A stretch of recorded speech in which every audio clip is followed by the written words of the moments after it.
The sun beat down on the Texas border town of Sendero like a hammer on an anvil, turning the air thick and heavy with heat. Ranger Caleb Thorne dismounted slowly, his boots sinking into the pale dust that coated everything in this forgotten corner of the frontier. His horse, a gray mare named Ash, stood quiet beside him, flanks twitching against the flies. 3 horses stood tethered to the hitching post outside the old trading station, saddled, bridled, waiting, but no riders. Caleb's hand drifted to the grip of his revolver. He'd seen plenty of abandoned horses in his years wearing the star.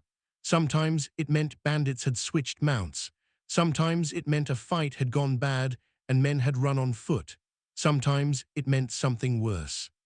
He moved closer, eyes scanning the dirt. The first horse was a buckskin gelding, tall and well-fed. The saddle was quality leather, not the kind a drifter would ride. The second was a paint mare, smaller, with a worn bridle and a blanket roll tied behind the cantle. The third was a sorrel stallion, nervous and snorting, ears pinned back like it had seen something it didn't like. Caleb knelt in the dust. Bootprints, 3 sets. All men, judging by the size and depth. They led from the horses toward the trading station, then veered sharply to the left, toward the narrow alley between the station and the old chapel that hadn't seen a sermon in 5 years. But there was something else. A smaller print, much smaller. Caleb's jaw tightened. It was a child's boot print, tiny, maybe a girl's, maybe a boy's, hard to say, but it was fresh, pressed into the dust alongside the larger tracks, like the child had been walking with the men, or being dragged. He followed the trail slowly, his pulse steady but his instincts screaming. The prints led into the alley, where the shadow fell cool and dark between the buildings. The air smelled like old wood and something sharper, sweat, fear, maybe blood. At the end of the alley, a wooden door hung half open, the chapel's back entrance. Caleb drew his revolver and pushed the door wider with his boot. Inside, the chapel was dim and dust-choked, the pews shoved against the walls, the altar covered in stained canvas. The floorboards creaked under his weight. Sunlight slanted through cracks in the boarded windows, cutting thin lines of gold through the gloom. And then he heard it. A whimper, soft, muffled. Caleb turned toward the sound. In the corner near the old pulpit, a small figure sat hunched on the floor. A girl, maybe 8, maybe 9, her hands bound in front of her with rough twine, her ankles tied together. Her dress was torn at the hem, covered in dust and grime. Her face was streaked with tears, but her eyes, wide and terrified, stared at him like he was another monster come to finish what the others had started. "Don't," she whispered, her voice cracked. "Don't look there." Caleb froze. She wasn't looking at him. She was looking past him, toward the far corner of the room. He turned slowly. 3 men lay crumpled against the wall, dead, their throats cut clean, blood pooled dark and sticky beneath them. Their eyes stared at nothing. Flies buzzed in the silence. Caleb's stomach twisted. He'd seen plenty of killing, but this was execution, clean, professional. Someone had walked in, done the work, and left the girl behind. He holstered his gun and moved toward her, hands raised, palms open. "Easy," he said softly. "I'm a ranger. I'm not gonna hurt you."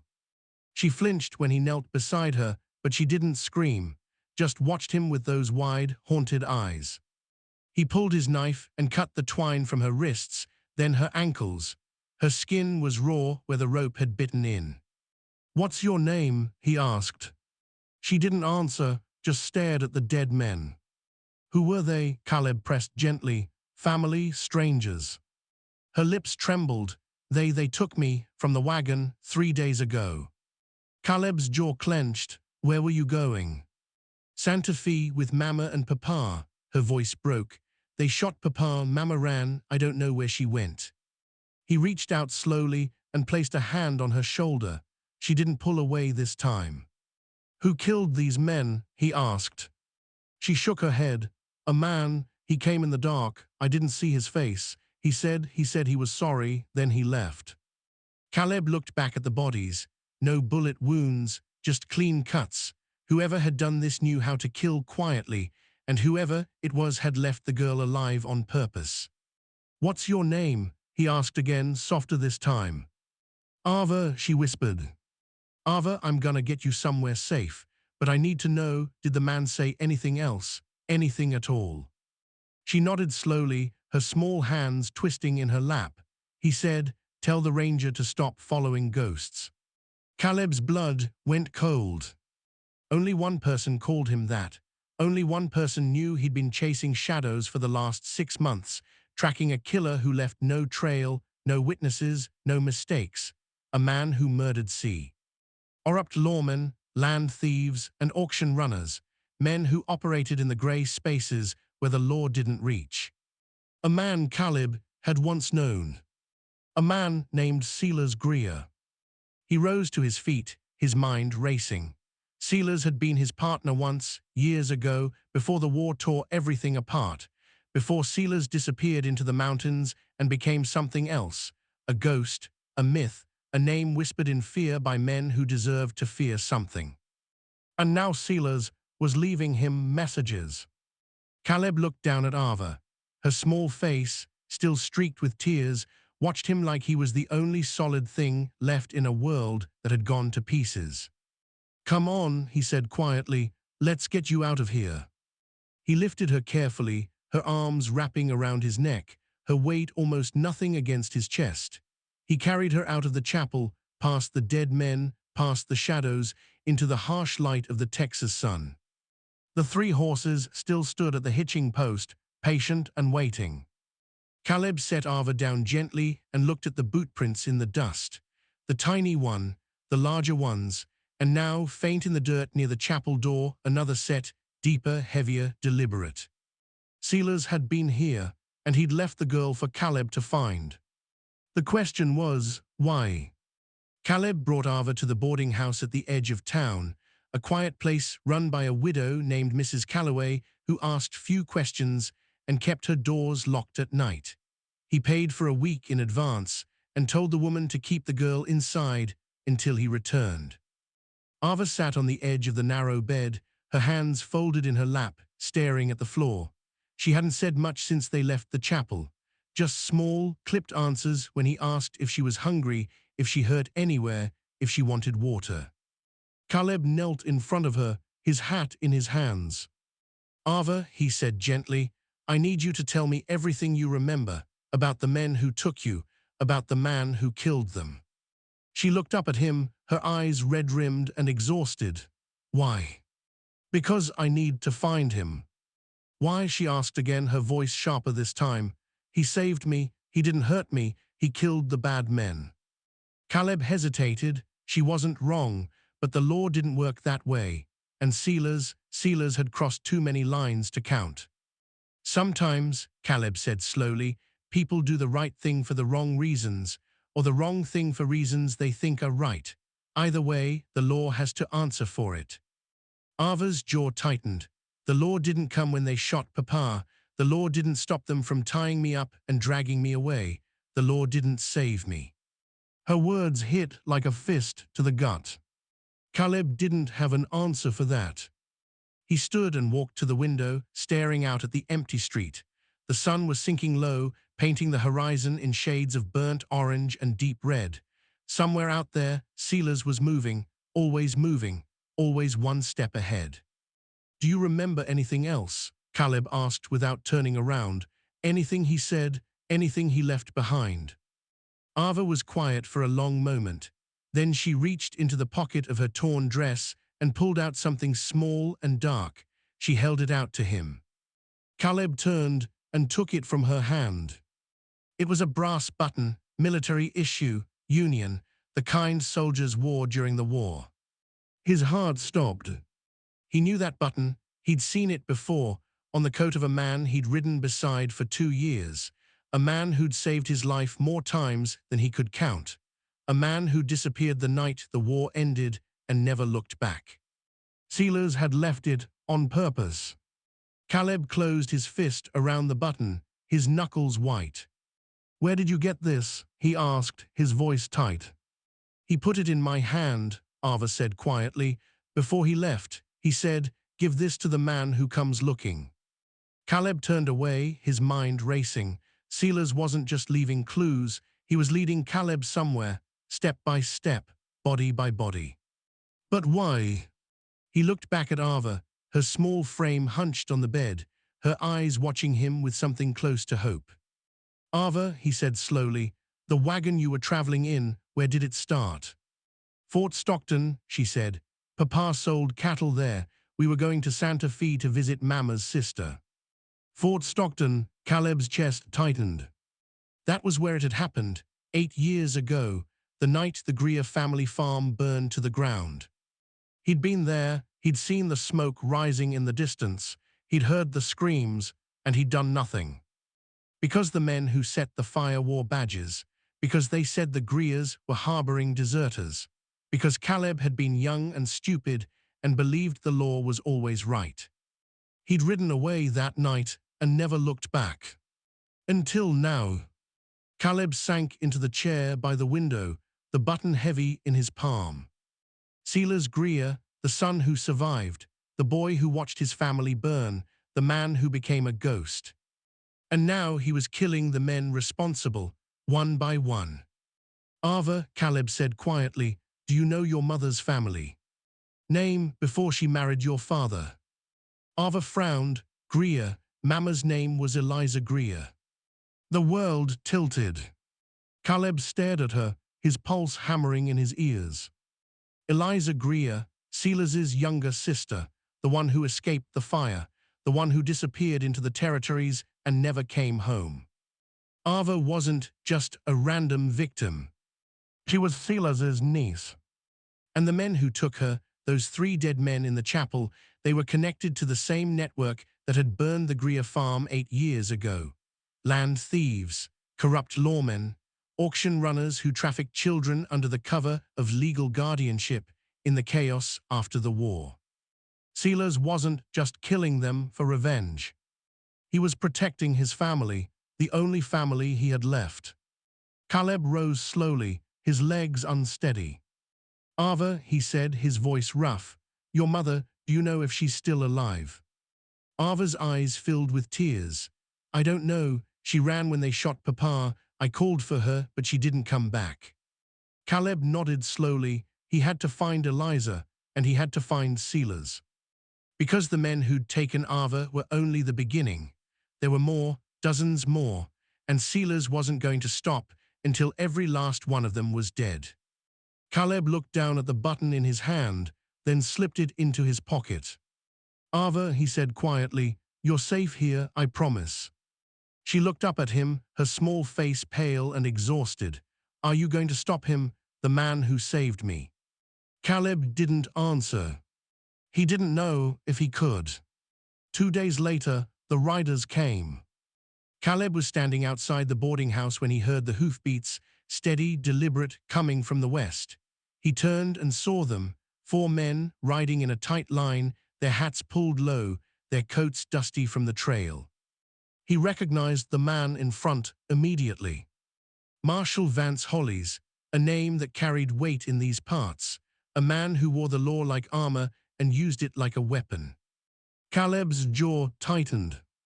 Hollis reined in his horse and dismounted slowly, his eyes fixed on Caleb. The other 3 men fanned out behind him, hands resting on their gun belts. Ranger Thorne, Hollis said, his voice flat and cold. Heard you been asking questions. Caleb didn't move, just doing my job. Your job, Hollis stepped closer, his boots crunching in the dust. Your job is to uphold the law, not protect killers. I'm not protecting anyone. Then where's the girl? Caleb's pulse quickened. What girl? Hollis smiled, but there was no warmth in it. The one you pulled out of the chapel, the one who belongs to me. She doesn't belong to anyone. She's a ward of the state, Hollis said smoothly. Her parents are dead, no family, no claim. That makes her my responsibility. Caleb's blood went cold. He knew what ward of the state meant in Hollis's world. It meant auctions. It meant selling children to the highest bidder under the guise of legal guardianship.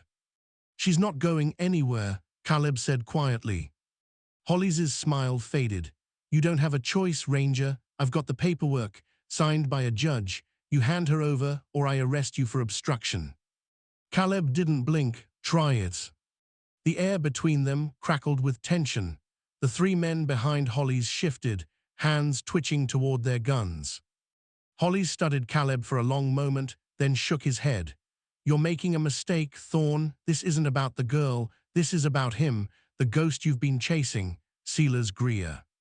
Caleb's jaw clenched. Yeah, I know who he is, Holly's continued. I know what he's been doing, killing good men, lawmen, businessmen, men who were just trying to make a living in a hard country. Men who trafficked children, Caleb said coldly, men who burned families, men who hid behind badges while they did it. Holly's eyes darkened. Careful, Ranger, you're starting to sound like him. Maybe he's got a point. Holly stepped closer, his voice dropping to a low growl. You think you're a hero? You think you're standing for something? You're just a man who doesn't know when to quit. Sealer's Greer is a murderer, and if you keep protecting him, you'll hang right beside him. Caleb didn't move. I'm not protecting him, I'm protecting her. Holly stared at him for a long moment, then turned and mounted his horse. You've got until tomorrow morning. Hand over the girl, or I'll come back with a warrant and a dozen men. Your choice. He spurred his horse and rode off, the three men following close behind. Caleb stood in the dust, his fists clenched, his heart pounding. He had until dawn. And then the war would begin. That night Caleb sat with Ava in the boarding house room, a lantern flickering on the table between them. Outside, the wind rattled the shutters, and the distant howl of a coyote echoed across the plains. Ava hadn't spoken much since Holly's left. She sat curled on the bed, her knees drawn to her chest, her eyes distant. Caleb poured her a cup of water from the pitcher and set it on the table. You need to drink some. Thing, he said gently. She didn't move. He sat down across from her, his hat in his hands, his revolver resting on the table within reach. Ava, he said quietly, I need to tell you something. She looked up at him, her eyes red and tired. The man who saved you, Caleb said slowly, Sealers, he's your uncle. Ava blinked. What? Your mother's brother, he's been looking for you, for her, for what's left of your family. Ava's lips trembled. Mama never talked about him, she said her family was gone. They were, Caleb said, except him, and now you. Ava's hands twisted in her lap. Why didn't he stay? Why did he leave me? Caleb hesitated, because he's being hunted, and he didn't want to put you in more danger. But you're here, Ava said, her voice breaking. Why are you here? Caleb looked down at his hands. Because I owe him, and I owe your family. What do you mean? Caleb took a slow breath. 8 years ago, I was at Fort Stockton. I saw smoke rising from a farm outside town. I heard people screaming, and I rode away. Because the men who set the fire wore badges. Because I believed them when they said your family was breaking the law. Ava stared at him, her face pale.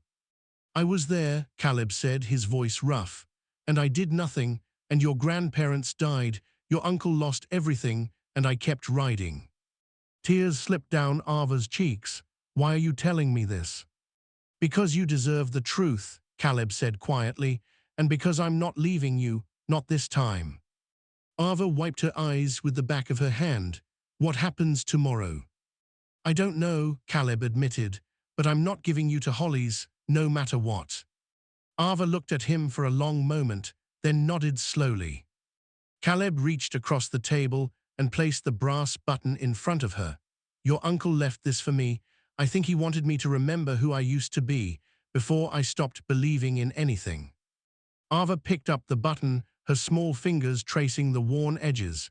Do you think he's still out there? I know he is, Caleb said. Will he come back? Caleb didn't answer, he didn't know. But he hoped. So let me ask you, if you were Caleb, would you have told her the truth, or would you have kept the past buried? Take a breath, think about that. Dawn came cold and grey. Caleb stood on the porch of the boarding house, his rifle resting against his shoulder, his eyes scanning the horizon. The street was empty, silent. But he knew they were coming. Right on schedule, the riders appeared. Marshal Hollis and his men, 6 of them this time, spread wide across the road. Caleb didn't move. Hollis reined in his horse 20 yards out and dismounted slowly. He held up a piece of paper. "Got my warrant, Ranger. Now hand over the girl." Caleb didn't answer. Hollis stepped closer, his hand drifting to his gun. "This is your last chance." "Then make your move," Caleb said quietly. Hollis's jaw tightened. He nodded to his men, and they began to spread out, circling the building. And then a voice cut through the silence. "That's far enough." Hollis froze. From the alley beside the boarding house, a figure stepped into the light. Tall, lean, weathered by years on the run. His coat was worn, his hat pulled low, his revolver already drawn. Silas Greer. Caleb's breath caught. Hollis turned slowly, his face going pale. "Greer." "Hollis," Silas said coldly, "been a long time." "You're under arrest," Hollis said, but his voice wavered. Silas smiled without humor. "You really think that badge means anything out here?" Before Hollis could respond, more figures emerged from the shadows, ranch hands, townspeople, men and women who'd been watching from windows and doorways. They didn't carry guns. They didn't need to.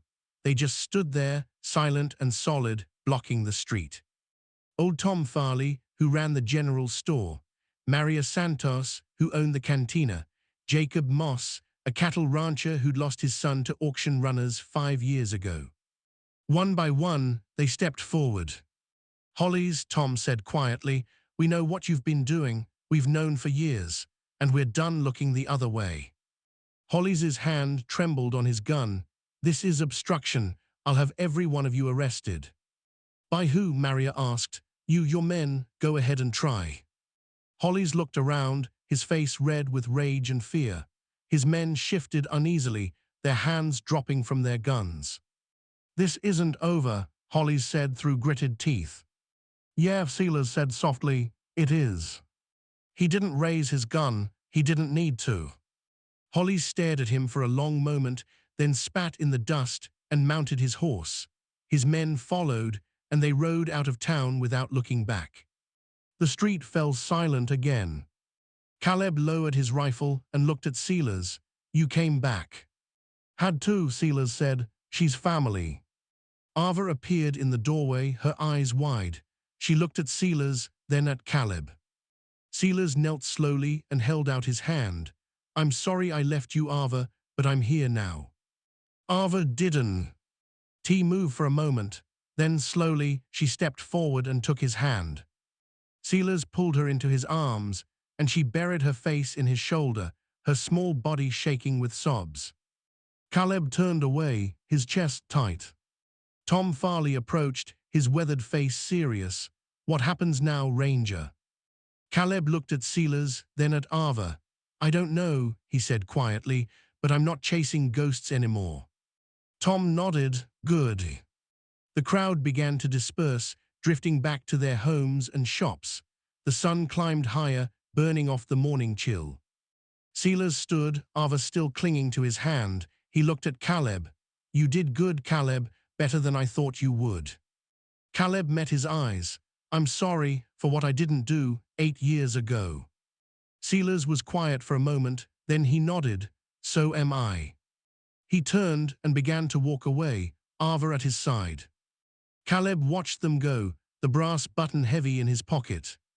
He didn't know if the law would come for Silas again. He didn't know if Hollis would find another way to strike. He didn't know if Ava would ever be truly safe. But he knew one thing. He'd stopped running from the past. And that was enough. Epilogue. Weeks later, word came that Marshal Hollis had been arrested by federal agents for trafficking and extortion. His network collapsed. Dozens of children were freed. Families were reunited. Silas and Ava disappeared into the territories, their trail vanishing like smoke in the wind. Caleb stayed in Sendero.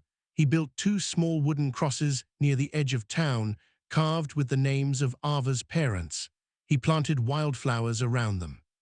Every morning, he rode past those crosses on his way out of town, and every morning he remembered what silence costs. The brass button stayed on his mantle, a reminder, not of the man he'd been, but of the man he chose to become. The sun dipped lower over the Texas plains. Dust rose around the hoofprints in the street, and somewhere out there, beyond the horizon, a small girl held her uncle's hand and looked toward a future she thought she'd lost. Caleb stood on the porch, his rifle resting against his shoulder, and watched the light fade. He didn't know what tomorrow would bring, but for the first time in 8 years, he believed it might be something worth seeing.